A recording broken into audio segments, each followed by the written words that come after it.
हमें पता लगा है। बहुत जल्दी तुम्हारे घर में किलकारियां गूंजने वाली है, बहुत जल्द खुशियां आने वाली है। पर इसके लिए एक आखिरी आहुति देनी होगी तुम्हें। तुम्हारी बहू का खून देना होगा, खून का बलिदान। क्या? खून का बलिदान। नहीं, नहीं। ओम ओम ओम क्लीम क्लीम चामुंडा फट। नहीं नहीं, मैं ऐसा नहीं करूंगी। मैं अपना खून नहीं दूंगी, ये बिल्कुल पॉसिबल नहीं है। मैं नहीं खून दूंगी विकास, प्लीज। तुम अगर खून नहीं दोगी तो तुम्हारे परिवार की ये मनोकामना पूरी नहीं होगी। इस घर में खुशियों की किलकारी नहीं गूंजेगी। बहू, बाबा जी से बदतमीजी मत करो, जो बोल रहे सुन लो। मम्मी जी, मैं खून कैसे? रुक जाइए माँ, मुझे बात करने दो। ऐसा कुछ ज्यादा नहीं मांग लिया तुमसे, और थोड़ा सा खून बहने से कुछ नहीं होगा। अपने डर को काबू में रखो। बहुत छोटी सी बात है ये।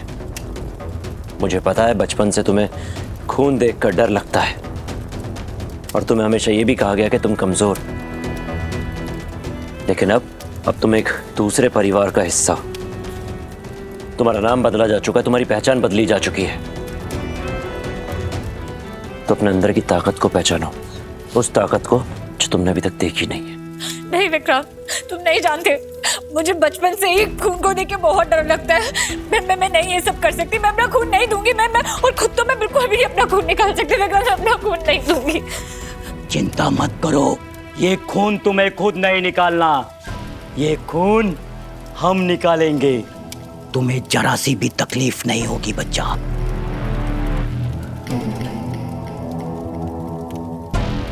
मैं अपना खून नहीं। उन्नति, अगर तुम उठकर चली गई ना तो मैं समझ जाऊंगा कि मां बनने का इरादा सिर्फ तुम्हारा एक दिखावा है। तो मेरा सपना पूरा नहीं करोगी ना? करोगी या नहीं करोगी? बताओ मुझे, करोगी ना? बाबा जी,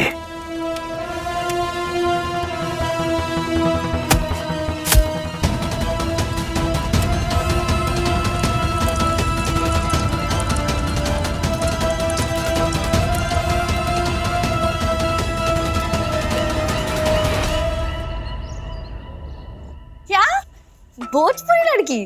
क्या बात है राघव, आपको तो बहुत मजा आया होगा ना बात करने में। प्रीति, ये कोई मजाक का वक्त नहीं है। तुम्हें पता है मैं सुबह से परेशान हो रहा था कि तुम कहाँ चली गई, और जब कॉल किया तो कोई क्रॉस कनेक्शन लग गया। पर मुझे भी आपकी आवाज सुनाई दे रही थी। वो एक्चुअली क्रॉस कनेक्शन हुआ था। मैं आपकी आवाज सुन पा रही थी, बस आप मेरी आवाज नहीं सुन पा रहे थे। अच्छा मुझे ये बताओ, तुम हो कहाँ? मैं चाची के घर आई हूँ। प्रीत, लेकिन तुमने मुझे बताया क्यों नहीं? कोई मैसेज या कॉल कर देती, मैं खुद तुम्हें वहां ड्रॉप करके आता। राघव, आप वॉशरूम में थे और मुझे बहुत बेचैनी हो रही थी, तो अब मैंने सोचा मैं चाची के पास आ जाती हूँ। वैसे भी अपने प्रेगनेंसी के सिम्टम्स बता के मैं आपको और परेशान नहीं करना चाहती। अब आप तो जानते हैं कि हमारे घर में अब सिर्फ चाची ही है जिनसे मैं अपने दिल की बात शेयर कर सकती हूँ, और कोई बड़ा तो है नहीं ना। तो बस चाची से अपने दिल की बात शेयर करने आ गई। अच्छा ठीक है, तुम ये बताओ अभी तबीयत कैसी? हाँ, बिल्कुल ठीक है। चाची ने मेरी एसिडिटी के लिए ना कुछ तो देसी नुस्खा बना के पिलाया है। एकदम ठीक लग रहा है अब। Okay, bye bye. क्या ये झूठ बोल रही हो? सॉरी चाची, मुझे ऐसे झूठ बोलना बिल्कुल अच्छा नहीं लग रहा। चल बैठ। मैं जानती हूँ रीत, तुम्हें झूठ से कितनी नफरत है, पर राघव जी जो कह रहे हैं ना, शायद वो भी सही है कि वो औरत शारदा जी नहीं हो सकती रीत। आज पहली बार मुझे भी ऐसा लगा, क्योंकि मैंने सच में सोचा था कि कीर्ति के सामने तो वो अपना मुखौटा हटा ही देगी। कीर्ति को देख के तो वो सच बोल ही देंगी, लेकिन नहीं। फिर भी शायद मेरे दिल को थोड़ा वक्त लगेगा ये मानने में कि हमें शालिनी जी से कोई खतरा नहीं है। लेकिन कीर्ति ने एक अनजान औरत के पास जाकर अपने बुरे कामों की चर्चा की, ये बात मुझे हजम नहीं होती। और इतना ही काफी है ध्रुव के लिए कि वो ये समझ जाए कि ये जो कीर्ति है ना, कितनी जहरीली लड़की है। लेकिन क्या फायदा, ध्रुव को तो कुछ समझ में नहीं आने वाला। हाँ चाची, ध्रुव इतनी आसानी से नहीं मानेगा। उसके दिमाग पे ना बहुत ज्यादा असर है कीर्ति का। कीर्ति ने उसका ब्रेन वॉश कर दिया, और वो मानना ही नहीं चाहता कि कीर्ति गलत है। मैं तो ये सोच के हैरान हूँ कि ध्रुव जैसा समझदार लड़का कीर्ति जैसी लड़की की बातों में कैसे आ सकता है। लेकिन रीत, उस लड़की का असर ना ध्रुव पर पड़ता जा रहा है। और तुझे पता है कि वो इस घर पर भी ना अपने पैर जमा रही है। तुम्हें पता है, उस दिन घर में आकर सबके लिए खाना बनाया उसने, और ये सब करके ना वो ध्रुव को ये जता रही है कि वो लड़की ध्रुव के लिए सबसे सही है। आप सही कह रही है चाची। पिछले कुछ दिनों में अपनी प्रेगनेंसी और शालिनी बत्रा के चक्कर में मैं इतनी ज्यादा उलझ गई थी ना कि मैंने कीर्ति पे ध्यान ही नहीं दिया। लेकिन आप फिक्र मत कीजिए, मैं कीर्ति को ध्रुव से दूर करके रहूंगी, फिर चाहे मुझे उसके लिए कुछ भी क्यों ना करना पड़े। रीत, वो सब तो ठीक है, लेकिन ना मुझे ऐसा लगता है कि राघव जी जो तुमसे कह रहे हैं ना, उस बात पर ध्यान दो। अपना ध्यान रख। इस वक्त सबसे ज्यादा जरूरी है तेरी सेहत। सिर्फ अपनी सेहत पर फोकस कर, समझी? बता क्या खाएगी, मैं वही बनाती हूँ तेरे लिए। रसमलाई। ठीक है, अभी लेके आती हूँ।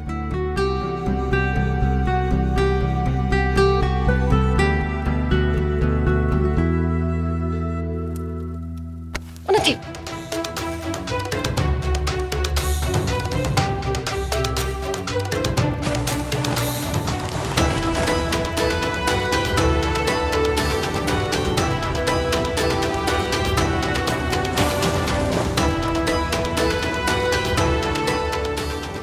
कुछ नहीं हुआ, मैं आ गई हूँ ना, कुछ नहीं हुआ, सब ठीक है। ये क्या कर रहे हैं आप लोग? दिमाग खराब हो गया आप लोगों का? पूनम जी, हमारे घर का मामला है, आप इसमें मत ही पड़िए। आपके घर का मामला है? उन्नति हमारे घर की बेटी है विक्रांत जी। हमारी उन्नी का हाथ काट दिया आप लोगों ने, और आप कह रहे हैं कि इन सब मामलों में मैं ना पढ़ूं। बच्चे के लिए ये सब करना पड़ेगा, बाबा ने बोला है। इन सबसे कोई फायदा नहीं होता आंटी जी। मैं कई ऐसे ढोंगी बाबाओं के चक्कर काट चुकी हूँ। ये सब बस एक ढकोसला है। आपके और हमारे जैसे मासूम लोगों का फायदा उठाते हैं ये लोग, सिर्फ पैसे ऐंठने के लिए और कुछ नहीं। इतना घोर अपमान, हमारा इतना घोर अपमान कौशल्या जी, इस लड़की को यहाँ से मेरी नजरों से दूर कीजिए। एक तो हमारी पूजा में इसने विघ्न डाला, ये घोर अपमान हम बर्दाश्त नहीं करेंगे। पूनम, तुम जाओ यहाँ से, और तुम इन सब चीजों के बीच में मत पड़ो। और वैसे भी तुम क्या जानो इन सब चीजों का महत्व? तुम तो कभी माँ बनी ही नहीं, और ना ही तुम्हें कभी सही मार्गदर्शन मिला। इसलिए बेटा, दूसरों के खून पर अपने नाम का लेबल चिपकाकर उनके बच्चों को अपना बनाने की सोच छोड़ दो। मेरे बेटे का भाग्य अभी बुलंद है, इसलिए तुम अपने मां न बनने की इस चलन को कहीं और जाकर उतारो, यहाँ नहीं। क्योंकि मुझे अपने घर के काम में किसी की भी किसी तरीके की रोक टोक पसंद नहीं है। जाओ यहाँ से। मुझे माफ कर दीजिए कौशल्या आंटी, लेकिन मैं उन्नति को लिए बगैर यहाँ से कहीं नहीं जाऊंगी। उन्नति कहीं नहीं जाएगी। उन्नति, अपनी भाभी को बताओगी नहीं कि ये हम किसके लिए कर रहे हैं? क्या तुम्हें ऐसा लगता है कि तुम्हें दर्द में देखकर मुझे दर्द नहीं होता?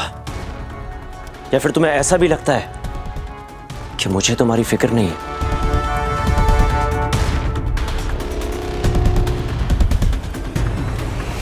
चलो उन्नति। उन्नति, तुम जाओगी?